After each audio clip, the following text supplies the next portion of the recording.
Hello everyone और आप सबका स्वागत है बालाजी लेक्चर सीरीज में। और आज हम जो नीट के जो प्रीवियस ईयर क्वेश्चंस हैं, ठीक है, उसको सॉल्व करेंगे। और ये जो सारे प्रीवियस ईयर क्वेश्चंस हैं ये एनाटॉमी ऑफ फ्लावरिंग प्लांट से रिलेटेड है।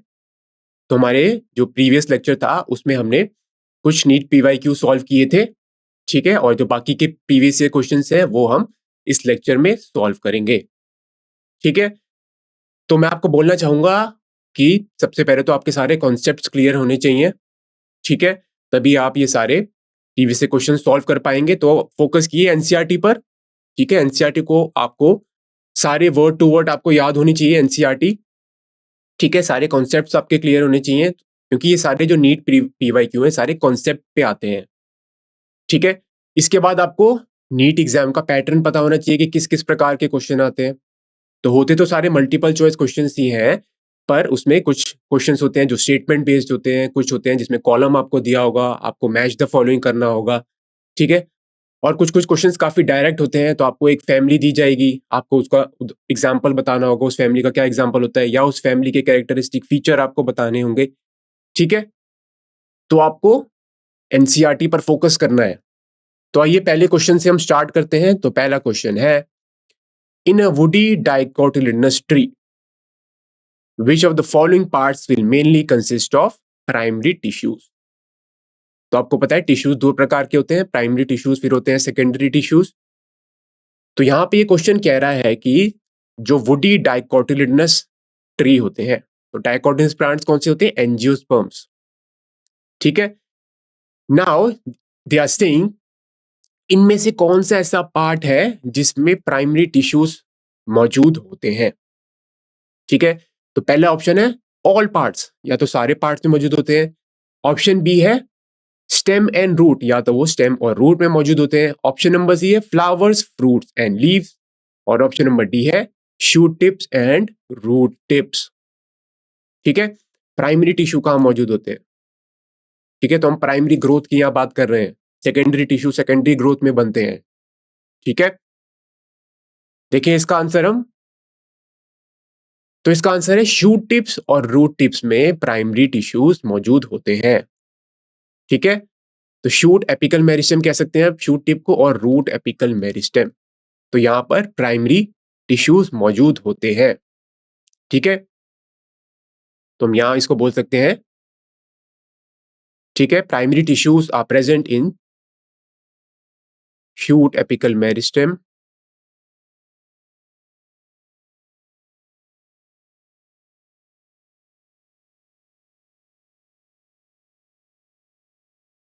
किसमें?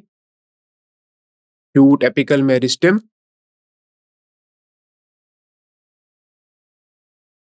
और रूट एपिकल मेरिस्टेम,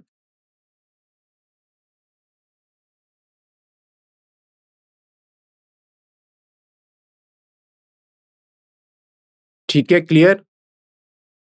अब जो शूट एपिकल और जो रूट मेरिकल एपिकल मेरिस्टेम होते हैं, इसमें मेरिस्टेमेटिक सेल्स होते हैं जो कंटिन्यूसली डिवाइड कर सकते हैं, ठीक है। इन दोनों में मेरिस्टेमेटिक सेल्स मौजूद होते हैं विच कैन डिवाइड कंटिन्यूसली, ठीक है, और ये जो प्लांट की ग्रोथ में कंट्रीब्यूट करते हैं, क्लियर, ठीक है। इसकी एक्सप्लेनेशन हम देख लेते हैं, प्राइमरी टिश्यूज क्यों मौजूद होते हैं शूट टिप्स और रूट टिप्स में। तो प्राइमरी मेरिस्टेम इसको बोलते हैं, मैंने आपको बताया दो प्रकार की मेरिस्टेम है, शूट एपिकल मेरिस्टेम और रूट एपिकल मेरिस्टेम, ठीक है। अब इन सेल्स में मेरिस्टेमेटिक सेल्स मौजूद होते हैं, ठीक है, which are derive directly from the meristem of the embryo and retain their meristematic activity. तो ये जो मेरिस्टेमेटिक टिश्यू जो प्राइमरी मेरिस्टेम्स में मौजूद होते हैं, ये कहां से आते हैं?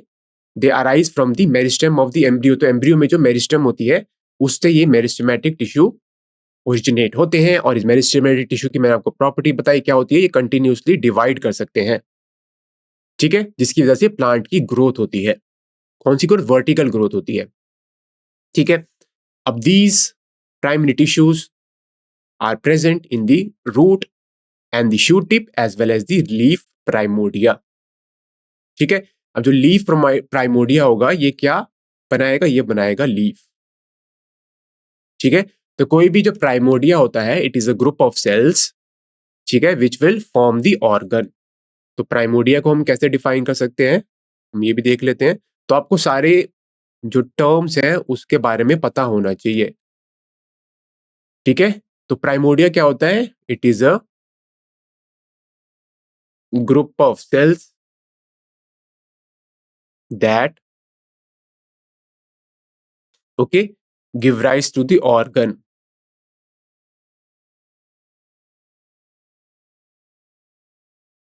ठीक है, क्लियर है। अब आगे चलते हैं नेक्स्ट क्वेश्चन पे। तो अगला क्वेश्चन है, in a longitudinal section of root starting from the tip upward the four zones occur in the following order.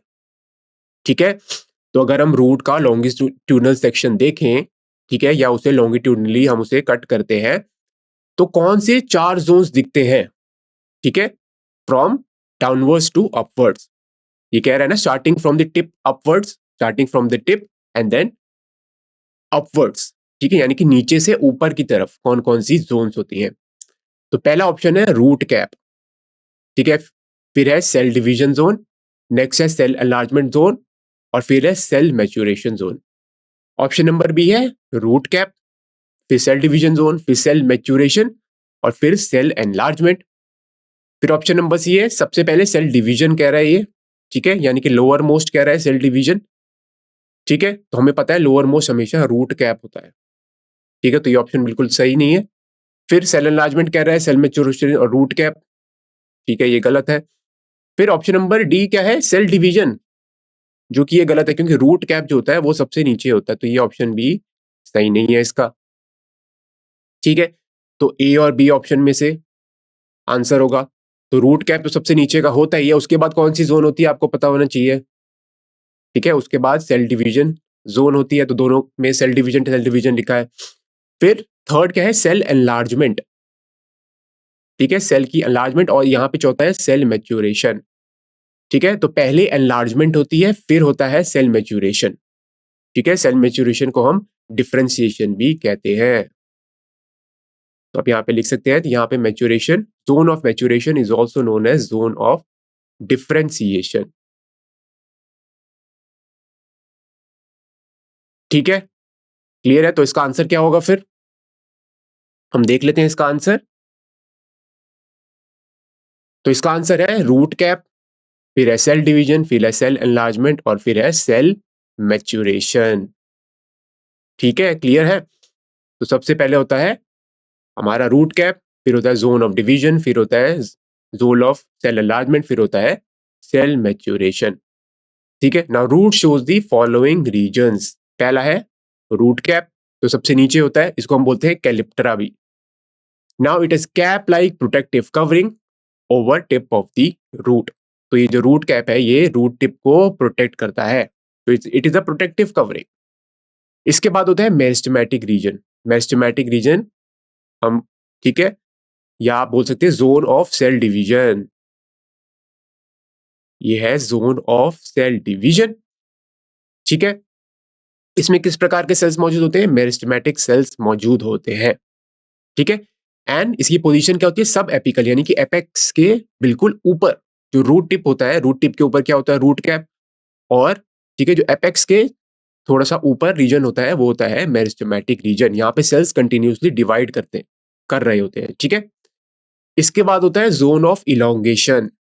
ठीक है, तो zone of elongation is above the zone of ये सेल डिवीजन। अब zone of elongation में क्या होता है, cell की इलोंगेशन होती है। ठीक है, तो यहाँ पे लिखा है receive new cell from the growing point. Clear, तो यहाँ पे आप लिख सकते हैं क्या होता है, सेल की इलोंगेशन लिख सकते हैं आप सीधा,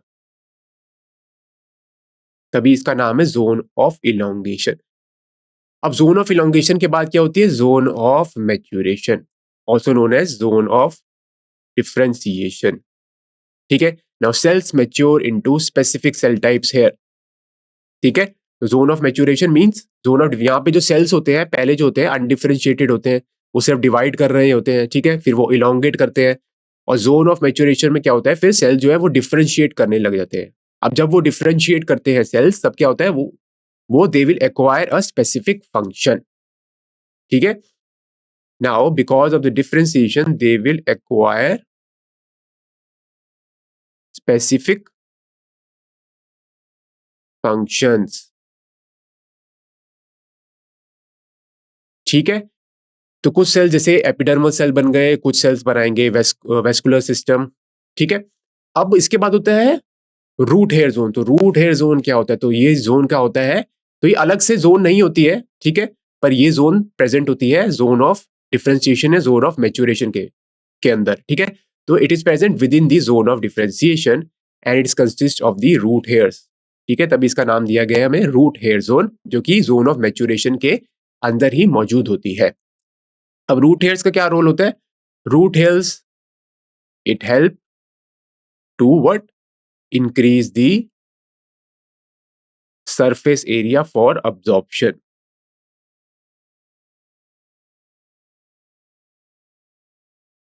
ठीक है, clear. Absorption of what? Absorption of या तो वाटर और न्यूट्रिएंट्स, ठीक है, क्लियर। आइए अब आगे चलते हैं अगले प्रश्न में। तो अगला क्वेश्चन है the cells of the quiescent centre are characterised by, ठीक है, dividing regularly to add to tunica, ठीक है, having dense cytoplasm and prominent nucleus. Option number C, having light cytoplasm and small nuclei. And option number D, dividing regularly to add to the corpus. ठीक है। तो ये question क्या पूछ रहा है? जो क्वेश्चन सेंटर में जो सेल्स होते हैं, ठीक है, वो क्या करते हैं? या तो वो डिवाइड रेगुलरली कर होते हैं वो, ठीक है, और ये ट्यूनिका जो लेयर होती है, ठीक है, उसको ये उसमें ये सेल्स ऐड करते हैं।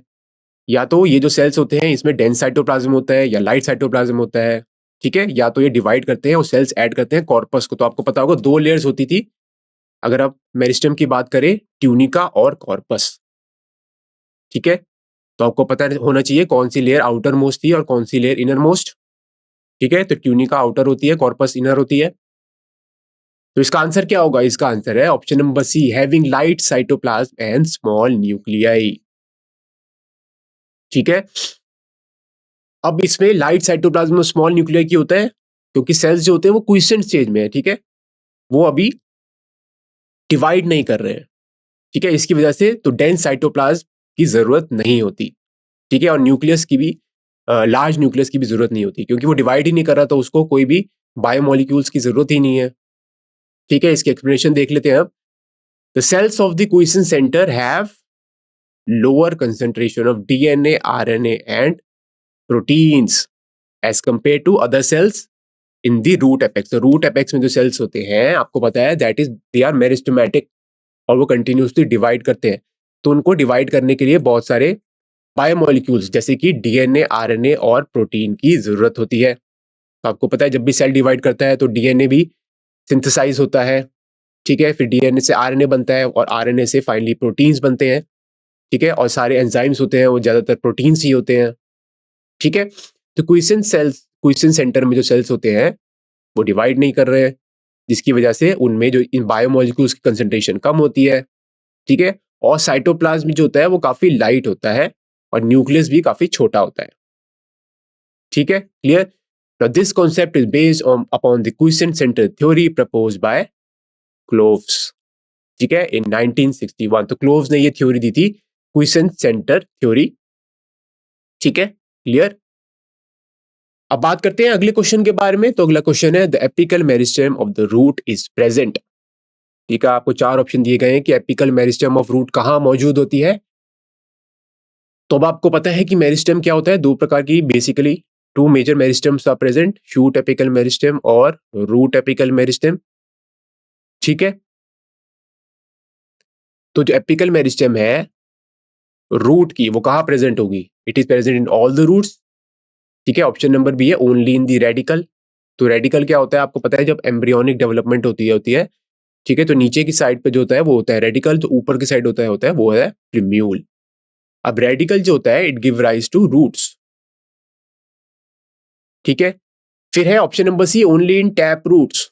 तो टैप रूट्स कहाँ पाई जाती हैं? ये पाई जाती हैं डाइकॉट्स में। तो dicots have tap roots and option D भी है only in the adventitious roots. ठीक है, एडवेंटिशियस रूट्स में एपिकल मेरिस्टेम मौजूद होती है, ये कह रहे हैं। ठीक है, तो एडवेंटिशियस रूट्स आपको पता है क्या होता है? Roots that develop from a region other than radicle. ठीक है, क्लियर? अब इसका आंसर क्या होगा? ठीक है, एपिकल मेरिस्टेम, देखते हैं इसका आंसर क्या होगा। इसका आंसर है इन ऑल द रूट्स। तो apical meristem is present in all the roots, और एपिकल मेरिस्टेम की वजह से रूट की ग्रोथ होती है। तो इसकी एक्सप्लेनेशन देख लेते हैं। The apical meristem, the root is present in all the root tips. ठीक है, तो एपिकल रीजन कहां मौजूद होती है? रूट टिप्स में मौजूद होती है। एपिकल मेरिस्टेम इज सब terminal in the position of the growing root tips and responsible for terminal growth of the roots in the plant। आपको पता है एपिकल मेरिस्टेम में मेरिस्टेमेटिक सेल्स होते हैं जो कंटिन्यूसली डिवाइड करते हैं, इसकी वजह से जो है it causes the terminal growth of the plant. ठीक है, क्लियर है? आइए अब अगले क्वेश्चन के बारे में बात करते हैं। तो अगला क्वेश्चन है, chlorenchyma is known to develop in the chlorenchyma. Chlorenchyma ऐसे सेल्स होते हैं जो कि फोटोसिंथेटिक होते हैं। ठीक है, तो ये क्लोरेनकाइमा जो है ये कहां पे डेवलप करता है? ऑप्शन नंबर ए है पोलन ट्यूब ऑफ पाइनस। ठीक है, तो आपको पता है पोलन जो होता है वो जर्मिनेट करता है and give rise to pollen tube. Option number B है साइटोप्लाज्म ऑफ क्लोरेला। ठीक है, क्लोरेला क्या है? एक यूनिसेलुलर एल्गी है। It is a unicellular algae. ठीक है, इसके बाद ऑप्शन नंबर सी है mycelium of green mould such as Aspergillus. ठीक है, तो एस्परजिलस जो है, ठीक है, ये एक फंगस है, ये एक ग्रीन मोल्ड है, ये कह रहा है mycelium of a green mould such as Aspergillus. Mycelium क्या होता है? इट इज दी, कह सकते हैं, नेटवर्क ऑफ हाइफे। तो जो फंगस होती है उसमें हाइफे मौजूद होते हैं। ठीक है, और network of hyphae is known as mycelium. तो आपको ये सारी टर्म्स का मतलब पता होना चाहिए, तभी आप क्वेश्चन सॉल्व कर पाएंगे। अगर आपको टर्म्स का मतलब ही नहीं पता तो आप क्वेश्चन ही नहीं समझ पाएंगे। ठीक है, तो इसलिए मैं आपको सारी टर्म्स भी साथ साथ एक्सप्लेन कर रहा हूं। ठीक है, क्लियर है? और चौथा है spore capsule of the moss. तो इस प्रश्न को या इस क्वेश्चन को आंसर करने के लिए आपको, ठीक है, लाइफ साइकिल के बारे में पता होना चाहिए कि ब्रायोफाइट्स में, टेरिडोफाइट, जिम्नोस्पर्म, एंजियोस्पर्म में लाइफ साइकिल किस प्रकार की होती है और उस लाइफ साइकिल में कौन कौन सी स्टेजेस आती है।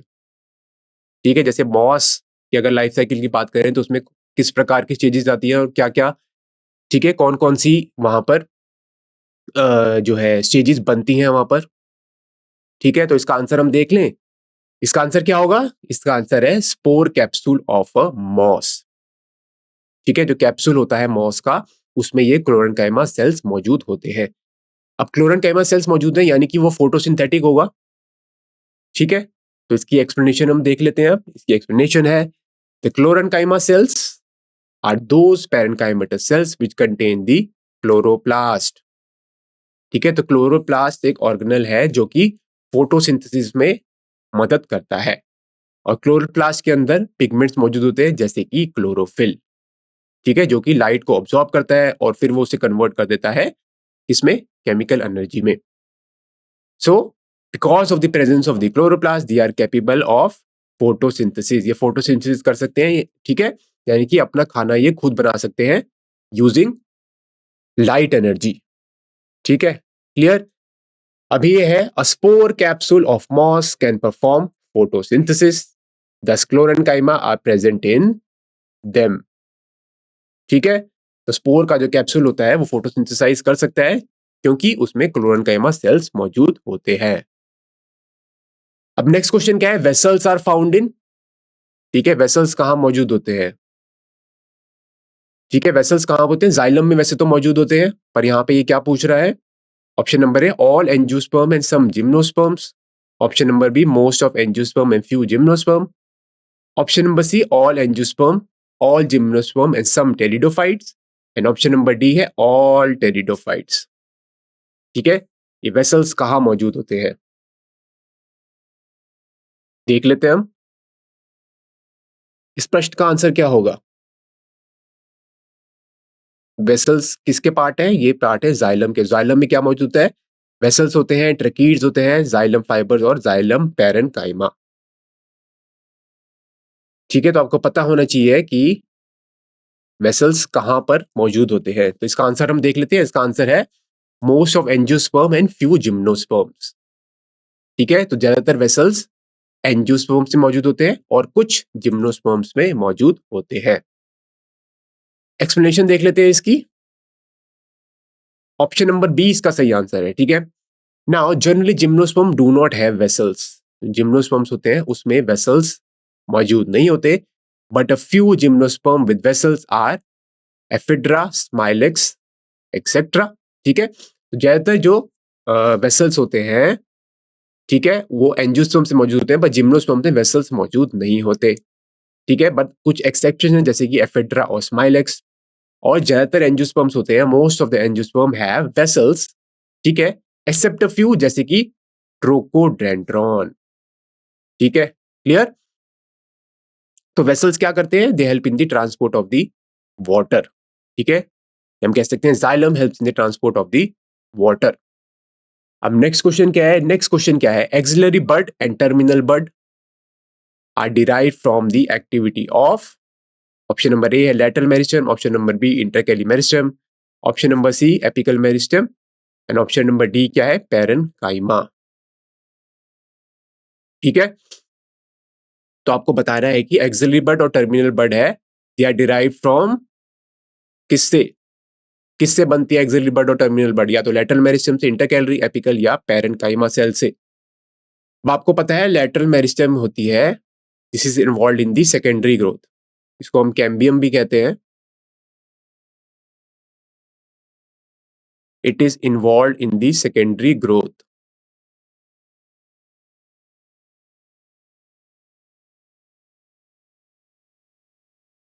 क्लियर है? तो ये सेकेंडरी ग्रोथ करने में मदद करती है, यानी कि ये जो गर्थ है, ये जो डायमीटर है, उसको इंक्रीज करने में मदद करती है। ठीक है, फिर होती है इंटर कैलोरी मेरिस्टेम। तो इंटर कैलोरी मेरिस्टेम क्या होता है? It is present at the base of the internode, और ये भी क्या करती है? वर्टिकल ग्रोथ करने में मदद करती है। तो इंटर कैलोरी मेरिस्टेम की बात करें तो ये इट इज प्रेजेंट इन दी या eight the base of the internode. ठीक है, जिसकी वजह से क्या होता है? ये जो इंटरनोड की इलोंगेशन होती है। ठीक है, विच लीड्स टू आप लिख सकते हैं इंटरनोड इलोंगेशन या स्टेम इलोंगेशन आप लिख सकते हैं सीधा। ठीक है, it is involve in the stem elongation. ठीक है, अब एपिकल मेरिस्टेम आपको पता है, शूट एपिकल मेरिस्टेम और रूट एपिकल मेरिस्टेम, यहाँ पे मेरिस्टेमेटिक सेल्स मौजूद होते हैं। ठीक है, ये ज्यादातर एपेक्स रीजन में मौजूद होती है। ठीक है, यहाँ पे सेल्स जो होते हैं वो कंटिन्यूसली डिवाइड करते रहते हैं। पैरेन्काइमा सेल्स, ठीक है, लास्ट ऑप्शन है पैरेन्काइमा सेल्स। तो इसका आंसर अब देख लेते हैं हम। इसका आंसर है option number C apical meristem. ठीक है, तो एपिकल मेरिस्टेम से जो एक्सिलरी और टर्मिनल बड्स बनते हैं। तो इसकी एक्सप्लेनेशन हम देख लेते हैं। The apical meristem is located at the apex of the stem.